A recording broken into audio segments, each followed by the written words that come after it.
के विनोद कुमार और कोऑर्डिनेटर एनएफटीआई कुरुक्षेत्र। मैं आप सभी साथियों का मैं गुरुकुल के वर्कशॉप में यहाँ पहुंचने पर हार्दिक अभिनंदन करता हूँ। हार्दिक स्वागत। आज हमारे साथ कृषि विभाग के जिला कैथल के, करनाल के, यमुनानगर के कृषि विकास अधिकारी और खंड कृषि अधिकारी हमारे बीच मौजूद हैं। और आज हम चर्चा करने वाले हैं कि प्राकृतिक खेती में जो दो मुख्य आदान प्रारंभिक रूप से इस्तेमाल किए जाते हैं, उनका हम निर्माण कैसे कर सकते हैं। प्राकृतिक खेती में अगर मैं एक सिंपल इसकी डेफिनेशन दूं तो it is just simple cultivation of microbes, कि हम अपने खेतों के अंदर, अपनी भूमि के अंदर, अपनी जमीन के अंदर जीवाणुओं की संख्या किस प्रकार से बढ़ा सकते हैं। वो एक मुख्य आधार है हमारी प्राकृतिक खेती का। अगर हमारे खेतों के अंदर जीवाणुओं की संख्या अधिक होगी, उनकी कम्युनिटी की डेवलपमेंट अच्छी होगी, तो प्राकृतिक रूप से जो हमारी जमीन के अंदर जो आदान मौजूद हैं, जिनकी क्या आवश्यकता हमारा पौधा अपना जीवन चक्र पूर्ण करने हेतु लेता है, साथ साथ जो वातावरण में नाइट्रोजन मौजूद है, उस नाइट्रोजन को अपनी एक मैकेनिज्म के माध्यम से प्लांट के रूट्स के अंदर फिक्स करने का काम भी हमारे जीवाणु ही करता है। तो जीवामृत की, जैसे अब दो हमने आदानों का नाम लिया, जीवामृत और घन जीवामृत। तो जीवामृत जो है, ऐसा नहीं कि कोई खाद है। आप इस बात को बिल्कुल दिमाग से निकाल देना कि हम किसी खाद की बात कर रहे हैं। जैसे 10 किलो दही जमाने के लिए हमें सिर्फ 10, 20, 30 ग्राम दही की आवश्यकता होती है और वो दही लगभग 10 किलो दूध को जमा देती है। इसी प्रकार हम इस लैब में उसी कल्चर का निर्माण जीवामृत के रूप में करते हैं। जीवामृत मतलब जीवों के लिए अमृत के समान, एक ऐसी चीज जो जीवों को पूर्ण पोषण देती है ताकि वो अपने आप को आगे बढ़ा सके, अपनी कम्युनिटी को बढ़ा सके। तो हमारा जो पहला कंपोनेंट है, जो पहला आदान है, उसका नाम जीवामृत है। जीवामृत और घन जीवामृत में कोई खास फर्क नहीं है। जो लिक्विड फॉर्म में है उसको हम जीवामृत बोलते हैं, जो सॉलिड फॉर्म में है उसको हम घन जीवामृत बोलते हैं। घन मतलब सॉलिड। दोनों के कंपोनेंट बराबर हैं, दोनों की निर्माण विधि जो है वो भी लगभग समान ही है। तो पहला हम कंपोनेंट लेंगे, पहला जो हम लेंगे, आदान लेंगे, वो जीवामृत लेंगे। जीवामृत का निर्माण कैसे किया जाता है, मैं स्टेप वाइज आप लोगों को बताने का प्रयास करूंगा। इसके अंदर हम 5 चीजों का इस्तेमाल करते हैं। नंबर 1, देसी गाय का 10 किलो गोबर। दूसरा, देसी गाय का 10 लीटर मूत्र। लगभग 150-2 किलो हमारा बेसन, दालों का आटा। तीसरा, मीठा, गुड़ के रूप में या शक्कर के रूप में या गन्ने के रस के रूप में या फलों के गुद्दे के रूप में। चौथा, पांचवा, हमारी सजीव मिट्टी, किसी ऐसे पेड़ के नीचे की मिट्टी जहां केमिकल्स ना डलते हो और वहां वनस्पति पैदा हुई हो, तो उस प्रकार की, उस खेत की या उस जमीन की या उस पेड़ के नीचे की मिट्टी का हम इसमें इस्तेमाल करते हैं। तो सबसे पहले जब हम उसका निर्माण करते हैं तो पहला कंपोनेंट ये आता है कि हम एक ड्रम लेते हैं, 200 लीटर का। ड्रम आपको लोहे का नहीं लेना है। लोहे का इस सिस्टम में, इस निर्माण की विधि में कहीं भी हम इस्तेमाल नहीं करेंगे। दूसरी बात, अगर कोई किसान ऐसा कहता है कि सर मैं इस प्लास्टिक के ड्रम को अफोर्ड नहीं कर सकता हूं, तो उसके यहाँ ऐसा भी किया जा सकता है कि जमीन के अंदर एक 2-3 फुट गहरा खड्डा मार लिया जाए और उस खड्डे की लिपाई कर ली जाए और उसके अंदर एक पॉलिथीन डाल दिया जाए, वहां भी हम इसका निर्माण कर सकते हैं। या कोई भी अन्य चीज, जैसे ट्यूबवेल का कुछ बच्चा है, कोई और अन्य चीज है, तो उसके अंदर भी हम इसका निर्माण कर सकते हैं। लेकिन बेशर्त ये होती है कि वो जगह जो है आपकी डायरेक्ट सनलाइट से और वर्षा से दूर होनी चाहिए, कि वहां सीधी वर्षा और डायरेक्ट सनलाइट ना गिरे। तो इस ड्रम में, 200 लीटर के ड्रम में हम लगभग 180 लीटर पानी लेते हैं। इसके अंदर हमने 180 लीटर पानी भर लिया है। इसके अंदर हम जो पहला कंपोनेंट डालेंगे वो डालेंगे हम देसी गाय का गोबर।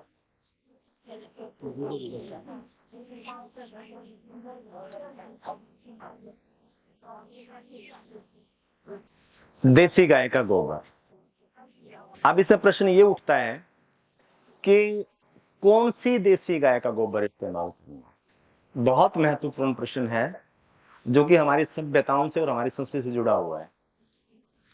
कौन सी देसी गाय का? हमारे पूर्वज हमें कह के गए हैं कि देसी गाय एक ऐसा जीव है जिसको उसके जन्म से लेके और उसकी मृत्यु तक हमें हमेशा खूंटे पे बांध कर रखना है। उसका जीवन का हर पल मानव के भलाई के लिए समर्पित होता है देसी गाय का।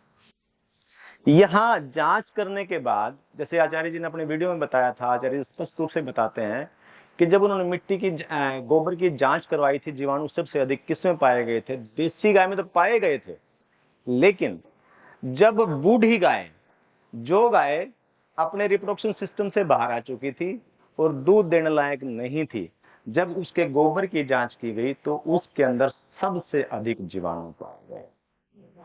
यानी जो अब बच्चे पैदा करने के लायक नहीं रही और दूध पैदा करने लायक नहीं रही, उस गाय के गोबर के अंदर सबसे अधिक जीवाणु पाए गए। उस गाय ने अपने पोषण से सिर्फ उतनी ही ऊर्जा का इस्तेमाल किया जो उसको चलने फिरने और जीवित रहने के लिए आवश्यक है। बाकी संपूर्ण ऊर्जा उसने अपने गोबर और मूत्र के माध्यम से बाहर निकाल दी। और जब उसकी जांच की गई तो उसके गोबर के अंदर जीवाणुओं की असंख्य संख्या पाई गई और उसके मूत्र जो था वो मिनरल से, खनिजों का एक अकूत भंडार पाया गया। तो इस बात से आप सहज अंदाज लगा सकते हैं कि गाय हमारे जीवन के लिए कितनी महत्वपूर्ण है और अपने सिस्टम को कितना मैनेज रखती है। दूसरे नंबर पे ऐसी गाय पाई गई जो दूध दे रही है, क्योंकि उसको अपना पोषण जो है दो प्रकार से डिवाइड करने पड़ी है। पहला, उसको दूध में भी देना है पोषण, और साथ साथ गोबर और मूत्र के माध्यम से हमारे लिए भी देना है। तीसरी गाय जो गर्भवती गाय थी, क्योंकि उसको दो जीवों का पालन पोषण करना है, अपने लिए भी ऊर्जा संग्रहित करनी है, जो पेट में बच्चा उसके लिए भी ऊर्जा रखनी है, और गोबर और मूत्र के रूप में बाहर निकालनी है। बैल का गोबर की भी जांच की गई, लेकिन उसके अंदर कंपैरेटिवली गाय से कम जीवाणु की मात्रा पाई गई। अगर फिर भी हम यहां से रिकमेंड ये करते हैं कि अगर किसी किसान के पास गाय का गोबर समुचित मात्रा में नहीं है और उसके पास बैल भी है, तो वो आधा गोबर बैल का भी इस्तेमाल कर। अन्य पशुओं का भी जांच की गई थी, लेकिन क्योंकि प्रेफरेंस यहां इसलिए दी गई है कि गाय के गोबर में सबसे अधिक पाया गया। मैं किसी जीव का अपमान नहीं करना चाहता, तो यहां भैंस की भी जांच की गई, दूसरे गधे की भी जांच की, घोड़े की भी जांच की, बकरी की भी जांच की, अन्य पशुओं की भी जांच की गई, लेकिन सबसे अधिक जो है इसके अंदर पोषण देसी गाय के अंदर पाया गया। अब गोबर कितना पुराना इस्तेमाल हमें करना है? देखो, ये छोटे छोटे प्रश्न जो है बिल्कुल हमारे फार्म से किसान के हमारे पास आएंगे कि जी गोबर मेरे पास 5 दिन पुराना है, इस्तेमाल कर सकता हूं नहीं कर सकता हूं? नेचुरल सी बात है, जब हमारा गोबर पेट के अंदर है, उस रूमन के अंदर है गाय के, तो वहां उसको भिन्न प्रकार का तापमान, भिन्न प्रकार का एटमोस्फेयर उसको मिला हुआ है। जैसे ही वो बाहर आएगा, एक प्राकृतिक सी बात है कि उसको अलग प्रकार का माहौल यहां मिलेगा। दो प्रकार के जीवाणु होते हैं, एरोबिक भी, डॉक्टर रामेश्वर, और अनएरोबिक भी।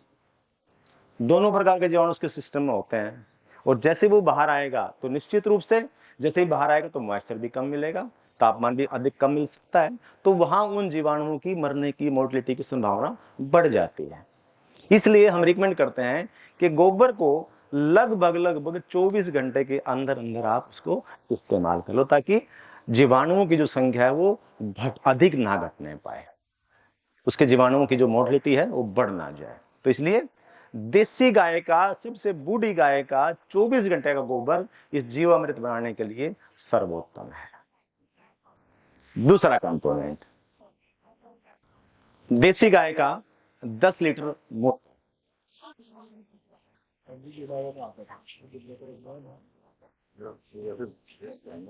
देसी गाय का 10 लीटर मूत्र कलेक्शन का मैकेनिज्म मैंने आपको दिखाया, कोई भी किसान कर सकता है, खासकर क्योंकि इसकी एक कैरेक्टर्स में है देसी गाय की, जब भी दूध देती है, दूध देने से पहले मूत्र जरूर करती है, आप उस टाइम कलेक्ट कर सकते हो।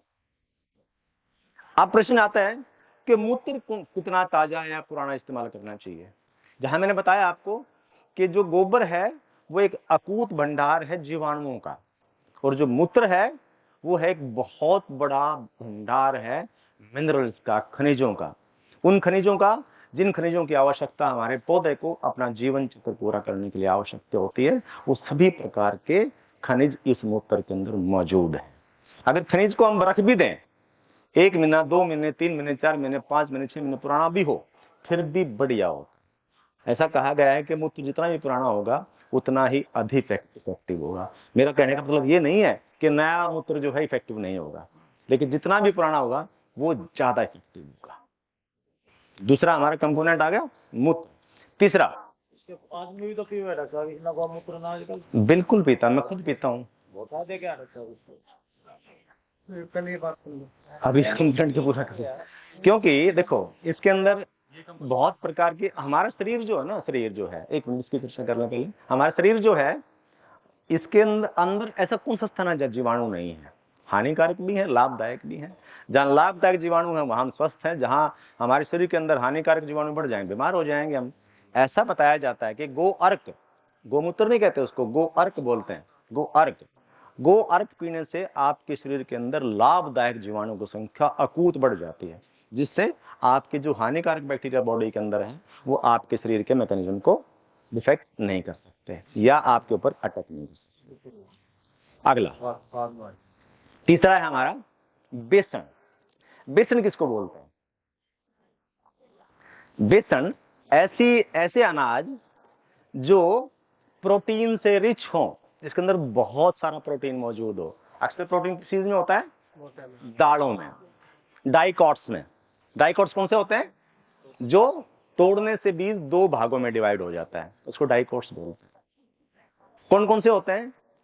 मूंग, उड़द, राजमा, चना, अरहर, सोयाबीन, मूंगफली, और इसके अलावा भी जो भी बीज, जैसे गेहूं है, गेहूं दो भाग में नहीं टूटता, तो वो उसमें प्रोटीन नहीं होता। जो टूटेंगे दो भाग में, समान भाग में टूटेंगे, उसके प्रोटीन से वो रिच होते हैं। हम इसके अंदर दालों का आटा, बेसन, चने की दाल का आटा हम इसके अंदर इस्तेमाल करते हैं, लेकिन इसमें आपको सोयाबीन का और मूंगफली का आटा इस्तेमाल नहीं करना है, क्योंकि उनके अंदर तेल की मात्रा होती है, और जब तेल आप डालोगे उसके अंदर, तो तेल इसके ऊपर एक परत जमा लेगा, जो उसकी ऑक्सीडेशन में जो गैसेस का एक्सचेंज होगा, जब फर्मेंटेशन होगी, जहरीली गैसें बनेगी, उसके एक्सचेंज में बाधा बनेगा और वो जीवाणुओं की मोर्टेलिटी को बढ़ा सकता है। बेसन इस्तेमाल क्यों करते हैं? क्योंकि बेसन के अंदर प्रोटीन होता है बहुत ज्यादा, और जीवाणु जो है वो स्वयं प्रोटीन से बने होते हैं, और प्रोटीन उनका भोजन होता है। तो उन जीवाणुओं को स्वस्थ भोजन उपलब्ध कराने के लिए हम यहाँ प्रोटीन रिच सोर्स का इस्तेमाल करते हैं। सावधानी ये रखनी है कि मूंगफली और सोयाबीन का इसके अंदर इस्तेमाल नहीं करना, ताकि उन जीवाणुओं को जल्दी भोजन मिले, अच्छा भोजन मिले, स्वस्थ भोजन मिले, और वो जल्दी मल्टीप्लाई करें, जल्दी अपनी कम्युनिटी को बढ़ाएं, जल्दी अपनी कॉलोनी को बढ़ाएं। इसलिए इस बेसन का हमें इस्तेमाल करना होगा। थर्ड कंपोनेंट, फोर्थ कंपोनेंट, चौथा, ये हमने शीरा इस्तेमाल किया है। इसके लिए हम 1.5 से 2 किलो गुड़ भी इस्तेमाल कर सकते हैं। गुड़ जितना पुराना गुड़ होगा आपका, काला गुड़ सबसे बेहतरीन होता है इसके लिए। दूसरा गुड़ भी अच्छा होता है, लेकिन काला गुड़ सबसे बढ़िया होता है। अगर आपको गुड़ ना मिले, शक्कर डाल सकते हो, वो भी ना मिले, शीरा डाल सकते हो, जैसे शीरा हमने इस्तेमाल किया इसके अंदर। वो भी ना मिले, गन्ने का रस डाल सकते हो 5 लीटर। वो भी ना मिले तो किन्हीं 5 फलों के, या किन्हीं भी फलों के 5 किलो गुद्दा, मीठा फल, वो आप इसके अंदर इस्तेमाल कर सकते हो। क्यों करना है मीठा इस्तेमाल इसके अंदर? मीठा इस्तेमाल क्यों करना है? क्योंकि कार्बोहाइड्रेट्स जो है, एक तो फर्मेंटेशन में हेल्प करता है, साथ साथ हमारी जो जीवाणु है उनकी कोशिकाएं, उनका सेल्स जो है, सेल्स के डिवीजन को बहुत तेजी से बढ़ाता है, मल्टीप्लाई बहुत जल्दी करता है। कोशिकाओं का विभाजन जो है मीठा डालने से बहुत फास्ट हो जाता है, और उससे क्या होता है? हमारे जीवाणु जो है अनंत की संख्या में लगातार बढ़ते रहते हैं। इसलिए इसके अंदर हम कार्बोहाइड्रेट्स का गुड़ के रूप में या मीठे के रूप में इस्तेमाल। कितनी मात्रा में रख सकते? ये शीरा तो हमने 5 लीटर डाल लिया, गुड़ 1.5 से 2 किलो डालना है, रस भी हम 5 लीटर इस्तेमाल करें, गन्ने का रस डालना है तो आपको, या गुद्दा डालना तो वही 5 किलो इस्तेमाल।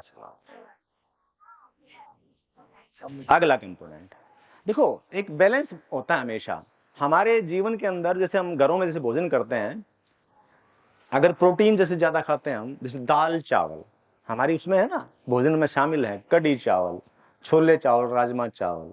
राजमा के साथ चावल क्यों आया? छोले के साथ चावल क्यों आया? दाल के साथ चावल क्यों आया? कड़ी के साथ चावल क्यों आया?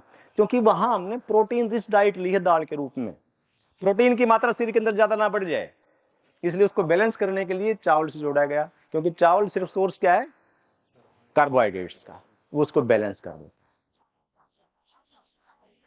अगला कंपोनेंट सजीव मिट्टी।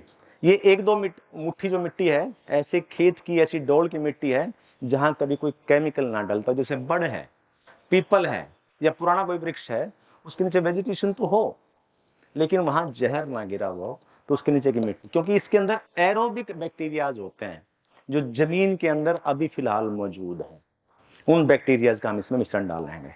जैसे ये बैक्टीरिया मिलेंगे, ये उन दूसरे बैक्टीरिया जो ऑलरेडी गोबर और मूत्र के अंदर हैं, उनको भी जल्दी मल्टीप्लाई करने में हेल्प करेंगे। तो ये पांचों कंपोनेंट डालने के उपरांत अब हमें इसको डंडे से, लकड़ी के डंडे से, किसी भी मेटल का हम इस्तेमाल यहां नहीं करेंगे, और इसको हम घड़ी की सुई की दिशा के अनुसार घुमाएंगे 1 से 2 मिनट के लिए। बेसन डालने के लिए आप एक दूसरा मेथड भी इस्तेमाल कर सकते हो। जैसे कई बार क्या होता है कि ऐसे डायरेक्ट बेसन डालने से गांठें रह जाती हैं, तो गांठें जब कई बार घुल नहीं पाती हैं तो उसके अंदर फंगस ग्रो होने के चांसेस बढ़ जाते हैं। तो मैं आपको यहां ये रिकमेंड करूंगा कि इसको आप पहले आटे की तरह घोल लें बेसन को, और फिर आहिस्ता आहिस्ता इसके अंदर छोड़ दें आप, ताकि ये फौरन मिक्स हो जाए। अब इसको घड़ी की सुई की दिशा में आपको घुमाना है। गति वो आप देख लीजिएगा, गति इतनी ही रहनी चाहिए जितनी ये घुमा रहा है। इसके अंदर मैं वो बताऊंगा आपको। जब इसको घोड़ी की सुई की दिशा में घुमाएंगे और इसी गति से घुमाएंगे, तो ये जो है गति, अगर इसके अंदर ऊर्जा अधिक लगाएंगे, अगर इसको हम फिरकी लगाए घुमा देंगे, तो फिरकी लगाने से क्या होगा, जब 2000 आरपीएम घूमेंगे यहां, तो वहां हमारे बैक्टीरिया की मोर्टेलिटी की संभावना बढ़ जाती है। ऊर्जा इतनी लगाओ जितनी इसके अंदर आवश्यक है। आपने देखा होगा घरों के अंदर चटनी बनाया करती पहले कुंडी सोटे में या सिलबट्टे के ऊपर, उससे कितना आनंद आया करता चटनी का। चटनी आज भी बनती है मिक्सी के अंदर चर्र की आवाज के साथ, लेकिन उसके अंदर वो स्वाद थोड़ी है। आटा पहले हमारी माताएं पीसती थी चक्की से, आटा कभी गर्म नहीं होता था वो, लेकिन आज हम जब उस बड़ी मशीन से आटा पिसवा के लेके आते हैं, वो आटा इतना गर्म होता है कि उसमें संपूर्ण पोषण जो है सारा नष्ट हो जाता है, क्योंकि उसके अंदर अधिक ऊर्जा लगा दी गई। ऊर्जा का क्या है कि ऊर्जा का अगर संतुलित प्रयोग आप करते हो, एटम बम की सिंपल सी बात है, वो परमाणु की बात है, परमाणु बम की जहां तक बात है, उसी परमाणु से बिजली प्रोडक्शन हो रही है, अगर उसी परमाणु से हम सर्वनाश भी कर सकते हैं, तो अधिक ऊर्जा का इस्तेमाल इसके अंदर नहीं करना है। सुबह शाम 2 बार 3 से 5 मिनट तक इसको आपको घड़ी की सुई की दिशा में घुमाना है। प्रश्न आया था असित का कि घड़ी की सुई की दिशा में ही क्यों घुमाना है। यहां आपको एक बात माननी पड़ेगी, ईश्वर की जो शक्ति है उसको आपको मानना पड़ेगा। हवा चल रही है, किसको दिखती है? दिखती किसी को हवा चल रही है, लेकिन फिर भी सबको महसूस होती है। हमारे जो ब्रह्मांड की दिशा है, चाहे पृथ्वी की जहां तक बात है, अपनी धुरी पे क्लॉकवाइज डायरेक्शन से ही घूमती है, सूर्य के चारों तरफ क्लॉकवाइज डायरेक्शन से ही घूमती है। हर ग्रह जो है अपनी धुरी पे घूमता है तो क्लॉकवाइज डायरेक्शन से ही घूमता है। इसका मतलब क्या है कि जो प्रकृति ने एक व्यवस्था करी हुई है, हमें उसको फॉलो करना चाहिए। इसके ट्रायल भी लगाए गए हैं, यहां लगभग 10 एप्लीकेशन ट्रायल लगाए गए थे। डॉक्टर सहारण ने उसकी जांच भी की गई थी। जिसको घड़ी की सुई की दिशा में घुमाया गया था, उस घोल के अंदर, उस मिश्रण के अंदर जीवाणुओं की संख्या अधिक पाई गई थी। जिसको उल्टी दिशा में घुमाया गया था, उसके अंदर जीवाणुओं की संख्या कम पाई गई। हमारे जो फेरे होते हैं शादियों में, तो फेरे भी क्लॉकवाइज डायरेक्शन में होते हैं। तो इस आध्यात्मिक स्थिति को भी हमें समझना पड़ेगा, जानना पड़ेगा। तो लगभग सुबह शाम 2 बार इसको घुमाना है आपको, और साथ साथ इसको जूट की बोरी से ढकना है आपको। जूट की बोरी से क्यों ढकना है, अगर इसको पॉलिथीन से क्यों ढकना है, ताकि गैसेस का एक्सचेंज जो है लगातार चलता रहे। अगर हम इसको प्लास्टिक की बोरी से ढक देंगे तो हो सकता है उसमें गैसेस का एक्सचेंज ना हो पाए और वहां हमारे जीवाणुओं के मरने की संभावना बढ़ जाए। लगभग 72 घंटे में जब हमारा तापमान 30 डिग्री के आसपास होता है, एवरेज तापमान दिन का और रात का मिला के जब तापमान 30 डिग्री के आसपास होता है तो लगभग तीसरे दिन ये तैयार हो जाता है 48 घंटे के बाद। जो स्मेल आपको इस समय इसमें से आ रही है और जो तैयार में आप सुन के देखो, तैयार जो है ये तैयार है, ये लगभग तैयार है। ये हमारा लड़का जो है सरोज नाम है इसका, इसके पास कब कब कौन कौन सा डला हुआ है, कब किसको तैयार, सबकी डेट्स नोट है कागज पे, डायरी है। इसकी स्मेल लेके देखो और आप इसकी स्मेल लेके देखो, दोनों को इसके अंदर भीनी भीनी स्मेल है, इसके अंदर तीखी स्मेल है। जब ये तैयार हो जाएगा इसके अंदर भीनी भीनी स्मेल आनी आरंभ हो जाएगी। तो ये हमारा जीवामृत बनने की विधि और जीवामृत को हमारे तैयार करने का समय। अगला प्रश्न ये उठता है कि जीवामृत को तैयार करने के बाद हम कितने दिन तक अपने खेतों में इस्तेमाल कर सकते हैं, ये कितनी मात्रा हम इस्तेमाल कर सकते हैं। हमने एक स्टैंडर्ड मात्रा निर्धारित की है कि एक बारी में पर एकड़ हम 200 लीटर का ही उपयोग करते हैं। लेकिन अगर कोई किसान 2000 लीटर का ही प्रयोग करता है, उसके पास अच्छी अगर व्यवस्थाएं हैं तो 2000 लीटर भी इस्तेमाल कर सकता है। इसकी क्वांटिटी कहीं भी कोई रोकथाम नहीं है, आप जितनी मर्जी भी क्वांटिटी इसकी इस्तेमाल कर सकते हैं। अगली बात कि इसको तैयार करने के बाद जब 72 घंटे के बाद जब तैयार हो जाएगा तो उसको कितने दिन तक इस्तेमाल कर सकते हैं। इसको लगभग तैयार होने के बाद हम 10 से 15 दिन तक इस्तेमाल कर सकते हैं। गर्मियों में 10 दिन तक और सर्दियों में 15 दिन तक। उसके बाद हमने जब इसकी जांच की जीवाणुओं की तो ये पाया गया कि इनकी जो एक्टिवेशन है जीवाणुओं का, जो एक्टिव जीवाणु जो थे उनकी संख्या लगातार घटने आरंभ हुई। इसलिए मैक्सिमम रिजल्ट प्राप्त करने के लिए हमने ये देखा कि इसको अगर गर्मियों में 10 दिन के अंदर अंदर और सर्दियों में 15 दिन के अंदर इस्तेमाल कर लिया जाए तो ये बहुत बेहतरीन रिजल्ट दे सकता है। ये तो हमने बताया आपको कि सोयल एप्लीकेशन के बारे में। जीवामृत का आप फोलियर स्प्रे के रूप में भी इस्तेमाल कर सकते हो। फोलियर स्प्रे कैसे कि आपकी अगर मान लो प्लांट की क्रॉप की कैनोपी छोटी है तो वहां आप इसका लगभग 5% घोल इस्तेमाल कर सकते हो।